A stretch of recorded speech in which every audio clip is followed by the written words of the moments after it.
Hi friends, இன்றைக்கி நம்ம பார்த்தீங்கன்னா வேர்ச்சொல்லை கொடுத்து வினைமுற்று வினையெச்சம் வினையால் அணையும் பெயர் தொழில் பெயரை உருவாக்குதல் என்ற தலைப்பு வந்து பார்க்க போகிறோம்.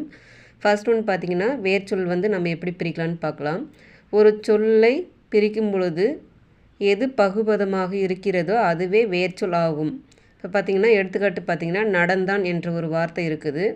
இதை நம்ம எப்படி பிரிக்கலான்னு பார்த்திங்கன்னா நட கூட்டல் இத் இந்த் கூட்டல் இத் கூட்டல் ஆண். இப்போ பார்த்திங்கன்னா பகுபதம் பார்த்திங்கன்னா நட என்பது வந்து வேர்ச்சொல். அடுத்தது பார்த்திங்கன்னா எழுதினான் என்ற வார்த்தையை நம்ம எப்படி பிரிக்கலாம்னு பார்த்திங்கன்னா எழுது கூட்டல் இன் கூட்டல் ஆண் என பிரிக்கலாம். இதில் முதல் பகுபதம் பார்த்திங்கன்னா எழுது என்பது வந்து வேர்ச்சொல். இந்த மாதிரி வந்து வார்த்தை வந்து கொடுப்பாங்க.